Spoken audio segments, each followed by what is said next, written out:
Hello and welcome to this new video tutorial of WooCommerce Marketplace Vendor Attribute Manager plugin.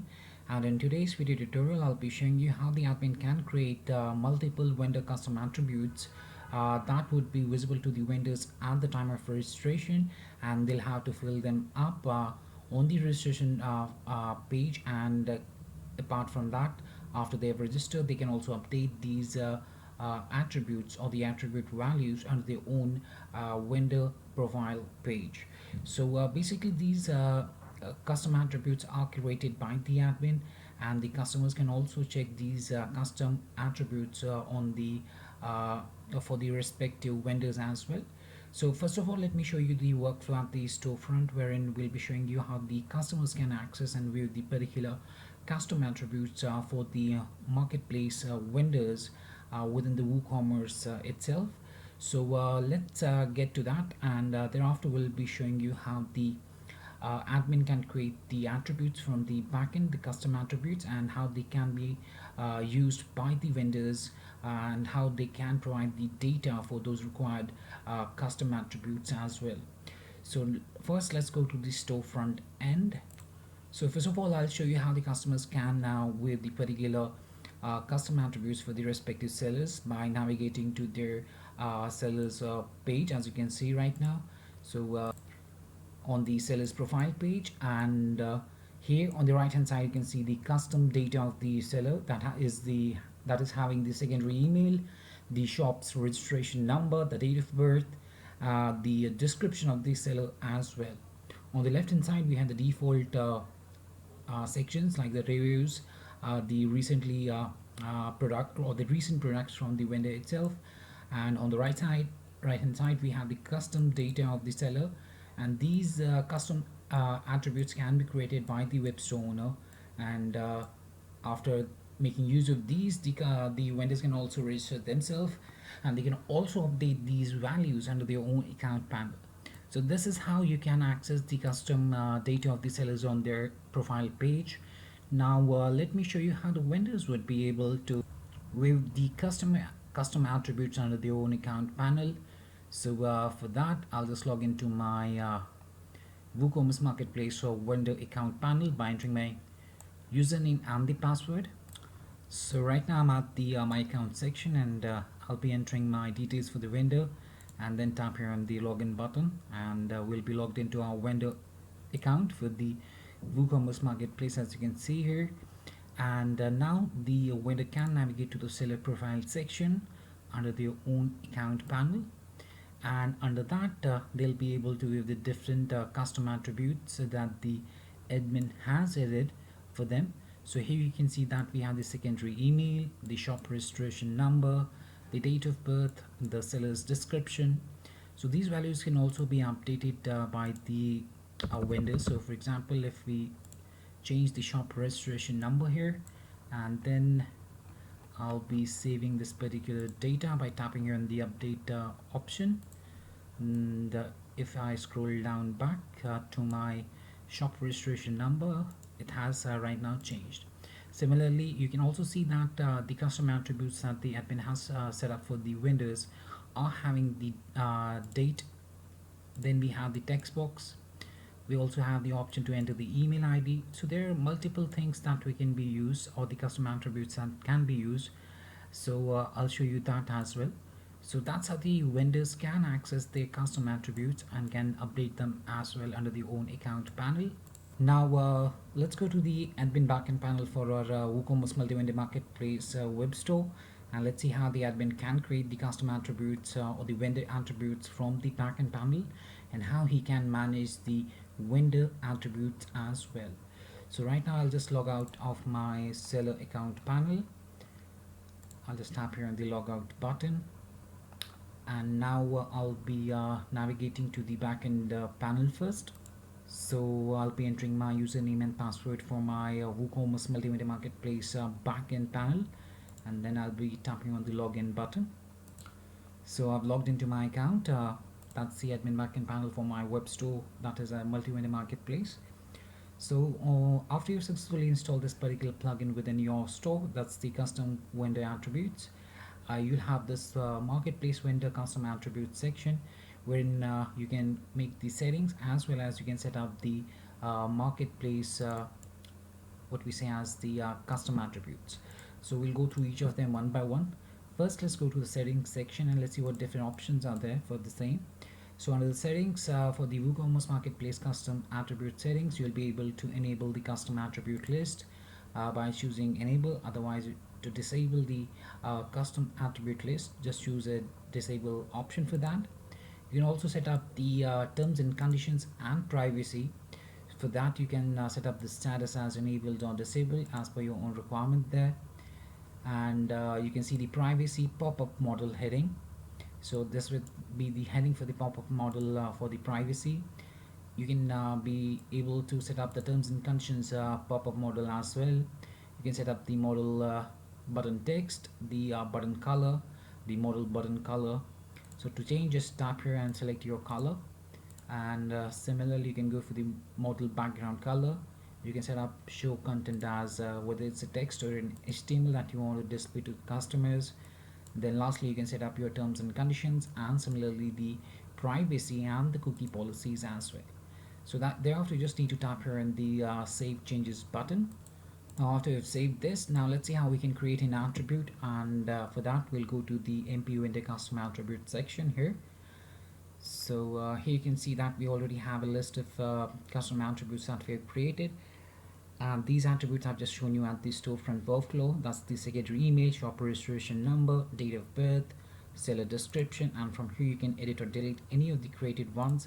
You can also make bulk actions like enable or disable by selecting all or selecting respective ones. For example, if I just want to make changes to, and then you can choose the enable or disable option for the same. Now let's see how we can create a new attribute. For that, just tap here on the add new attribute button, and that will bring up the section to do the same. So here you can add a new custom vendor attribute, and for that you need to set up the label name. So I'll just set it as test 21. Now you have different number of input types that can be used, like the text, number, radio options, checkbox, select options, text area, and date. We have just shown you the date and the text area at the storefront. And now let's see the radio and the checkbox options. So if I tap here on the radio, you can now enter the options for the radio buttons, and while you're entering your options, you need to separate them by this particular thing that you can see. So for the radio button that we've chosen and the label name is test 21, I'll set up the options for the same. So I'll set it as A, B, and C, and D. And now you can choose to have this as mandatory by choosing this, checking this box. If you check this box, that then the validation is required for this particular section, and you can choose the validation for whether the input type is text or it's a number, whether spatial symbols are not allowed, and the other types as well. And lastly, you can enable or disable this particular attribute, and just tap here on the save attribute button to save your attribute. So for this option, that's the validation required. I'll choose it as just give me a second for that. Enter options, radio 21, validation for input type is number, and let me tap here on the save attribute button. You can see that the attribute has been created successfully. Now if I go back to my vendor custom attributes on the side panel, we'll have this test 21. The input type is radio, validation is enabled, and the status is enabled as well. And now at the storefront, how would these be visible? Let's show you that. So I'm at the sales profile page, and here you can see our custom attribute, that's the test 21. And let me go to the seller's account panel. So I'll be logging into the vendor account panel first, then we'll be going to the seller profile section, and here we'll be scrolling down to the end. So here you can see the test 21 is visible right now, and we can choose any of the options from the radio buttons as well. So we have chosen it as radio button. I can choose it as B, and I'll just tap here on the update button. Now if I now go to the view profile, will be able to see the values with that particular custom option.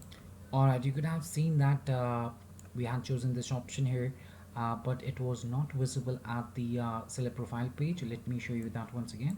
So if I tap here in the view profile, I'll open it in another window.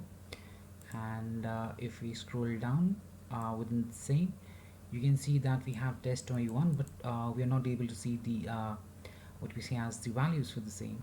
So if I go back here, just give me a second, and now if I scroll down, you can see that please enter numeric value in test 21. So we have chosen the validation for the numeric value, but there are the characters there. So let's change that particular settings from the backend. Let me edit test 21, and we'll uncheck this, the validation required. I'll tap on the update attribute button. Attribute is updated. Now let's go back to the seller, and now let me tap here on the view profile button. And now if I come down, okay, let me choose the option first, and I'll just tap here on the update button.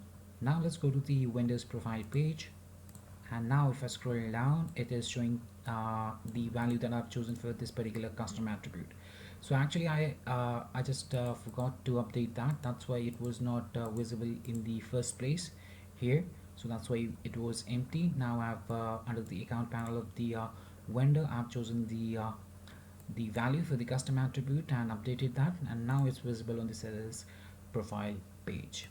Now let me show you how these particular custom attributes get visible at the vendor registration page. So for that I'll just go to this particular section, and we'll be registering ourselves. So I'll just enter the details,